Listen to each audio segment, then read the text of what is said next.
வணக்கம் தோழர்களே. இந்த நிர்மலா சீதாராமன் கதர்னாங்கன்னா நமக்கு வேற லெவல் சந்தோஷமா இருக்குங்க. இந்த கும்பலுக்கெல்லாம் அரசியலும் தெரியாது, பொருளாதாரமும் தெரியாது, சமூக நீதியும் தெரியாது, மக்களை காப்பாற்றவும் தெரியாது. எல்லா அதிகாரத்தையும் வச்சுக்கிட்டு கார்ப்பரேட்டுகளுக்கு கால் கழுவுவாங்க. எல்லா அதிகாரத்தையும் வச்சுக்கிட்டு பார்ப்பனியத்தை அதிகாரத்தில் வைப்பாங்க. அதுக்காக தான் இந்த கும்பல் வேலை செய்யும். அதுலேயும் எந்த எலெக்ஷனையும் பார்க்காம, எந்த மக்களையும் சந்திக்காம, எதையுமே செலவழிக்காம, அப்படியே நோகாம மினிஸ்டர் ஆகுறதெல்லாம் வேற லெவலுங்க. அப்படி மினிஸ்டர் ஆகுறவங்க தான் நம்ம நிர்மலா சீதாராமன்.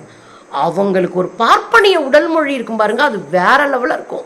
அப்படி மூக்க வடைச்சிக்கிட்டு பார்ப்பனிய தொனியில் அதிகார திமிரில் அப்படியே பேசுனாங்கன்னா நமக்கெல்லாம் கடுப்பாகி காண்டாகி எகிரி நிற்கும் ப்ரெஷர்.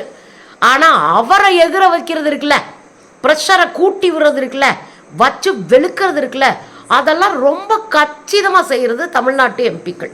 தமிழ்நாட்டு எம்பிக்கள் எந்திரிச்சு பேச போகிறாங்கனாலே நிர்மலா சீதாராமனுக்கு வைத்த வழியாக வந்துடும். ஐயையோ இன்னைக்கு என்ன பேச போகிறாங்களோ, என்ன அட்டி விழப்போகுதோன்ற அரண்டு போவாங்க. அதில் நம்மால் அதாங்க நம்ம வைக்கோங்க வேற லெவல் சம்பவம் பண்ணியிருக்காரு. தமிழ்நாட்டுக்குள்ளே நீ காலை வை பார்ப்போம், தமிழ்நாட்டுக்குள்ளே காலை வைங்க, அப்புறம் நடக்கிறத பார்ப்போம் அப்படின்னு சும்மா மிரட்டி விட்டுருக்காரு. எந்திரிச்சு இந்த அம்மா கதர்னு கதறினாங்க. இப்போ என்னன்னா, வக்ஃப் வாரிய திருத்த சட்டத்தை அமல்படுத்த ட்ரை பண்ணுது இந்த கும்பல். அது ரெண்டு பக்கமும் பாஸ் ஆகிருச்சு. மேலவையிலும் பாஸ் ஆயிடுச்சு, மாநிலங்களவையிலையும் மக்களவையிலும் பாஸ் ஆயிடுச்சு. அதை இன்னைக்கு நைட் ராத்திரியாக கையெழுத்து போட்டு ஓகே பண்ணிடுவானுங்க. இந்த அயோக்கியத்தனம் இருக்குல்ல, திருட்டுத்தனம் இருக்குல்ல, முள்ளமாரித்தனம் இருக்குல்ல, இதை கோவத்தோட நம்ம ஆட்கள் எதுக்குறாங்க. நீங்கள் இஸ்லாமியர்களுடைய ஒட்டுமொத்த சொத்தையும் ஆட்டையை போடுறது தாண்டா இதை கொண்டு வந்தீங்க. ஆனால் நீங்கள் என்ன சொல்கிறீங்க, ஏழை எளிய இஸ்லாமியர்களை, இஸ்லாமிய பெண்களை பாதுகாக்கிறதுக்கு நாங்கள் இந்த சட்ட திருத்தம். நீ கேப்பையில் நெய் வடியுதுன்னா நாங்கள் கேட்குறவங்க என்ன முட்டாள் நினச்சிக்கிட்டியா? தமிழ்நாட்டு மக்கள்யா வேற லெவலில் சம்பவம் பண்ணுவோம். அதில் பயங்கரமாக பேசியிருக்காரு. உங்களுக்கு தெரியும், இந்த செஷன் முழுசும், இந்த கூட்டத்தொடர் முழுவதும் வச்சு செதுக்கி செஞ்சு செதிலாக பிரித்து விட்டுருக்காரு நம்ம ஐயா வைகோ அவர்கள். 25 ஆண்டு கால அனுபவத்தை அவர் பேச்சில் பார்க்க முடிஞ்சிச்சு. வேற லெவல் சம்பவம் வச்சு நொறுக்கி விட்டார். அதில் இன்னைக்கு என்ன பேசினார் தெரியுமா? எனக்கு ரொம்ப முக்கியமான இடங்க. இந்த கும்பல் என்ன பண்ணு தெரியுமா? மக்களுக்காக பேசுனாங்கன்னா, மக்களுக்காக இயங்குனாங்கன்னா, மக்களுக்காக எழுதுனாங்கன்னா அவங்கள கொலை செய்த கும்பல். உங்களுக்கு ரொம்ப நல்லா தெரிஞ்ச 4 விஷயத்தை ஞாபகப்படுத்துறேன். தபோல்கர் ஞாபகம் இருக்குங்களா? பன்சாரே ஞாபகம் இருக்குங்களா? அப்புறம் கல்புர்கி ஞாபகம் இருக்குங்களா? கௌரி லிங்கேஷ் ஞாபகம் இருக்குங்களா? இந்த 4 பேர் யாருங்க? இந்த 4 பேரும் இடதுசாரிகள், கம்யூனிஸ்டுகள். இவங்க இங்கே சடங்குகளின் மூலமாக, இவங்க பண்ற அயோக்கியத்தனத்தின் மூலமாக மக்களை ஏமாத்துறாங்க, மக்களை கேலி குத்தா வச்சிருக்கிறாங்க அப்படின்னு மக்களுக்காக இந்த RSS பிஜேபி சங்கப்பரிவார் கும்பலை எதிர்த்து கேள்வி கேட்டவங்க. என்ன நடந்துச்சு தெரியுமா? துப்பாக்கியால இந்த 4 பேரும் சுட்டு கொல்லப்பட்டார்கள். ஏன்னா இவங்க எழுத்துல சமூகம் விழிப்படைய ஆரம்பிச்சிருச்சு, மக்கள் கேள்வி கேட்க ஆரம்பிச்சிட்டாங்க. அப்ப இவங்களை உயிரோட விடக்கூடாதுன்னு சுட்டு கொன்னாங்க. அவங்க வீட்டு வாசல்ல வாக்கிங் போற இடத்துல சுட்டு கொன்னாங்க. இத புலனாய்வு செய்யும் போதுதான் தெரியுது, இந்த 4 பேரை கொண்டது ஒரே மாதிரியான துப்பாக்கிகள், ஒரே துப்பாக்கி தான். இந்த 4 பேரையும் கொண்டது ஒரே பேட்டர்ன்ல இருக்கு அப்படின்னு கண்டுபிடிச்சா இது பாஜகவினுடைய கூலிப்படை செய்த கொலை. இதை எடுத்து பேசுறாரு வைகோ. உங்களுக்கு எதிரா நின்னா, பேசுனா, எழுதுனா நீ சுட்டு கொன்னுட்டு இருக்க. யாரெல்லாம் நீங்க எதை வேணாலும் செஞ்சுட்டு நாங்க நிப்போன்னு நினைக்கிறீங்களா அப்படின்னு வச்ச அடிச்சு ஆடுறாருங்க. இந்த கும்பலுக்கு கடுப்பாயிருச்சு.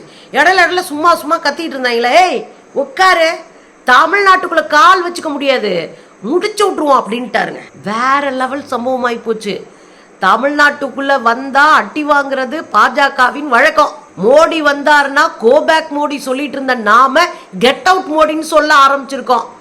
யாரு பாஜக சார்பில் மந்திரி எந்திரி தந்திரின்னு எவன் வந்தாலும் வச்சு வெளுத்து ஓட விட்டுட்டு இருக்கிறோம். எல்லா வழியிலையும் அவங்களுக்கு எதிராக நிற்கிறோம். ஒன்று சமூக வலைத்தளங்களை கெட் அவுட் போட்டு சொல்லுவோம், கோலங்களில் கெட் அவுட் சொல்லுவோம், எங்கள் மாநில சுயாட்சியை காப்பாற்றுறதுக்கு நாங்கள் ஒன்றா நிற்போண்டா அப்படின்னு மிரட்டுவோம், கருப்பு கொடி காட்டுவோம். நாளைக்கு கூட மே 17 இயக்கம் கருப்பு கொடி காட்ட போகுது. இப்படி எல்லாரும் ஆளுக்கு ஒரு பக்கமாக நின்று அடித்து துவைச்சு காயப்பட்டுருக்கோம். அப்படி இருக்கும்போது 30 வருஷம் 40 வருஷம் 50 வருஷம் அரசியல் அனுபவம் இருக்கிற வைகோ சும்மா விட்டுருவாரா? என் ஊரில் காலை வச்சுப்பாரு, மோடிக்கிட்ட கேட்டுப்பாரு, எப்படி சோத்தை உடச்சிக்கிட்டு ஓடினாருன்னு தெரியும் அப்படின்னு அசிங்கப்படுத்தி விட்டாரு.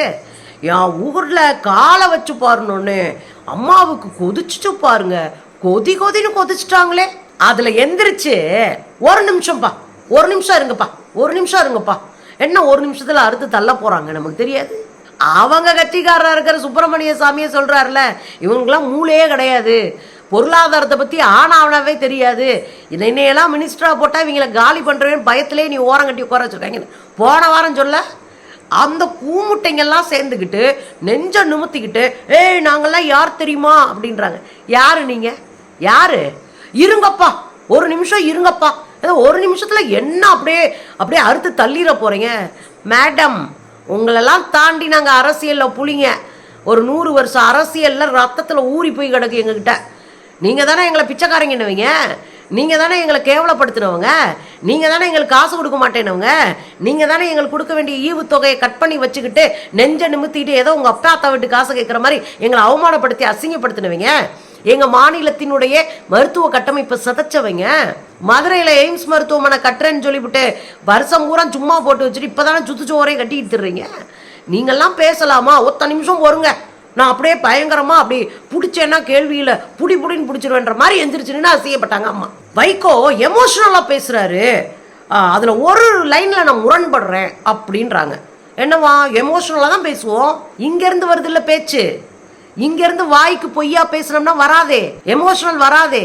இங்கிருந்து பேசுறோம், அதனால அறிவும் மனசும் சேர்ந்து பேசும்போது மக்களுக்கான சுயமரியாதை பேச்சா அது வெளிவருது. அதுல சொல்றாங்க எமோஷனலா பேசிட்டாரு, ஒரு லைன்ல நான் முரண்படுறேன். அந்த லைன் என்னங்க? அவர் பேசுனத நாடாளுமன்ற அவை குறிப்பிலிருந்து நீக்கிருங்க யுவர் ஆனர். ஆமா, இவங்க பேசுனது பூரா உண்மை, அதை பூரா நாடாளுமன்றத்தில் உட்கார வச்சு பதிஞ்சு வைங்க. ஆனால் நாங்கள் பேசுனதை பூரா நாடாளுமன்ற அவை குறிப்பில் வந்து நீக்கிடணும். என்னங்க அது?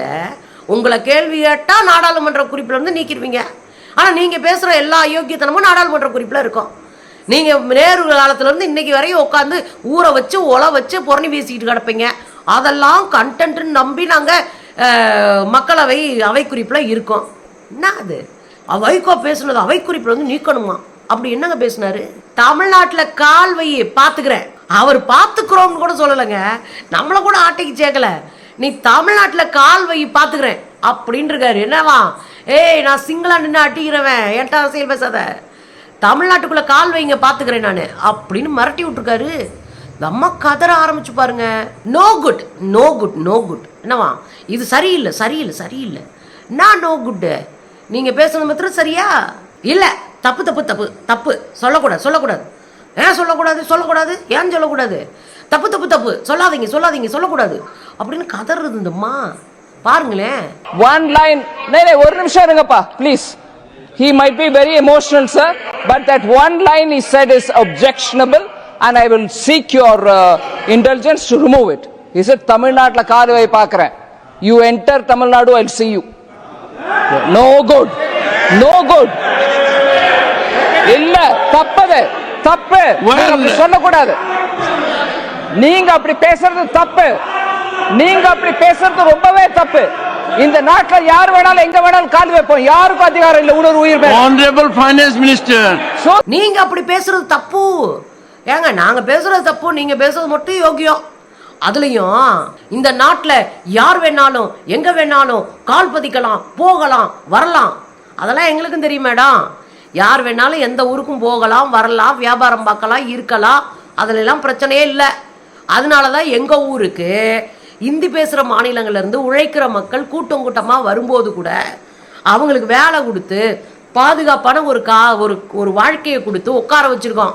உங்களை போல நாங்கள்லாம் இருந்திருந்தோம்னா இந்த ஊருக்குள்ளே ஒருத்தரும் கால் வச்சுருக்க முடியாது. ஆனால் நாங்கள் அப்படி நினைக்கல. எல்லாரும் நம்ம சொந்தக்காரங்க தான், எல்லா உழைக்கிற மக்களும் நம்ம ஆளுங்க தான். அவங்களும் நல்லா இருக்கட்டும்னு நினைக்கிற மனசுக்காரங்க மேடம். நாங்கள் யார் வேணாலும் எங்கே வேணாலும் எப்படி வேணாலும் போய் பிழைக்கலாம், அதில் மாற்று கருத்து இல்லை.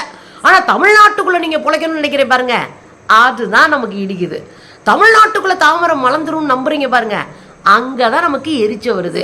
தமிழ்நாட்டுக்குள்ளே நாங்கள் பெரிய மாற்றத்தை கொண்டு வந்துடுவோம், பயங்கரமாக அறுத்து தள்ளிடுவோன்றீங்க பாருங்க, அங்கே தான் கடுப்பாகுது, காண்டாகுது. நாங்கள் அப்படி தான் கால் பதிப்போம், தமிழ்நாட்டுக்குள்ளே வருவோம், நாங்கள் அப்படி தான் கால் பதிப்போம். அதை கேட்க நீங்கள் யார்?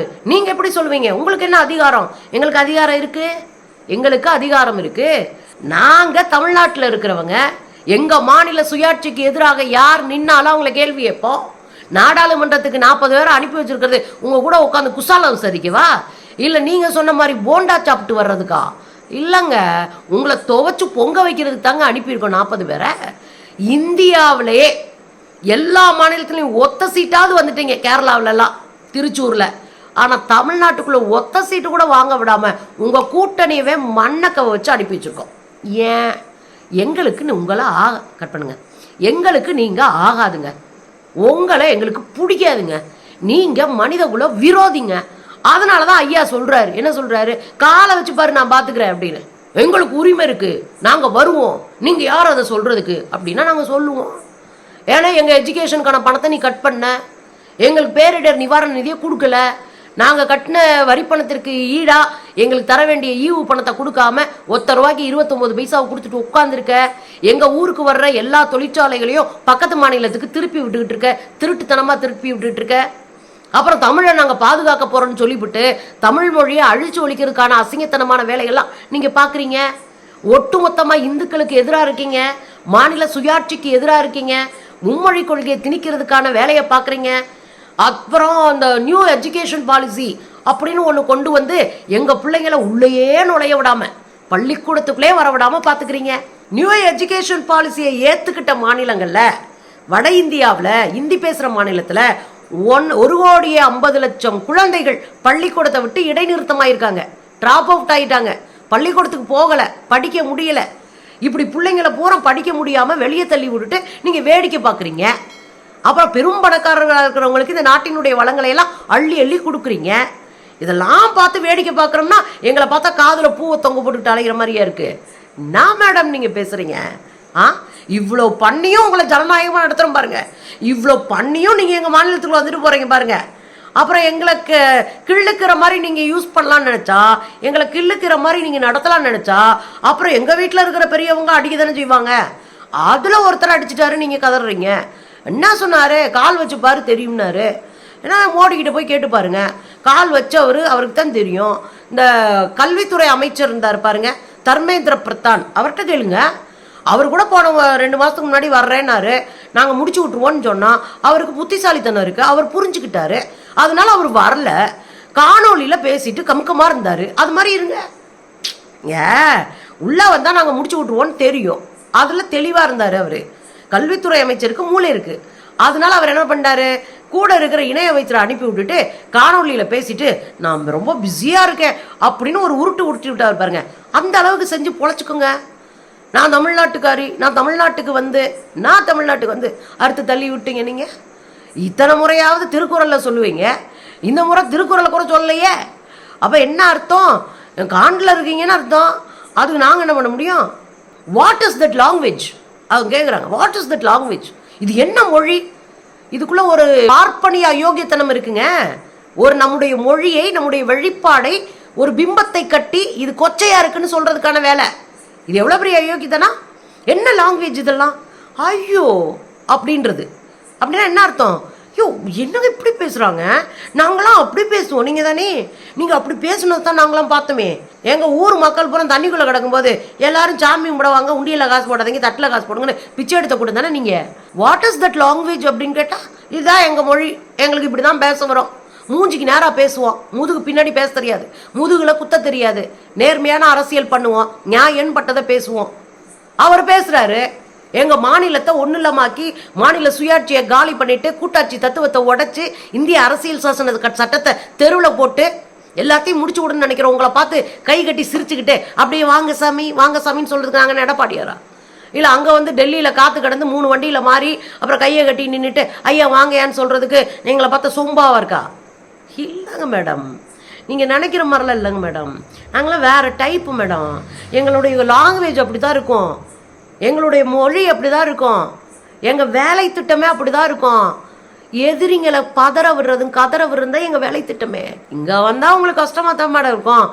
உங்களை பாதுகாக்க ஐயா சொல்லியிருப்பாரா இருக்கும், கால் வச்சுப்பாருன்னு பார்த்துருங்க. அப்படித்தான் நமக்கு என்னென்னா, பார்ப்பனிய கொழுப்பு வடிய வடிய பேசுகிற அம்மா நிர்மலா சீதாராமன் அவர்களுக்கு ப்ரெஷர் ஏறாமல் கொஞ்சம் தண்ணியை கண்ணியை குடிச்சு கொஞ்சம் ஜூஸை கீஸை கொடுத்து கூல் டவுன் ஆகுங்க மேடம். இன்னும் இருக்குல்ல, அடுத்த கூட்டத்தொடரில் இன்னும் இருக்குல்ல.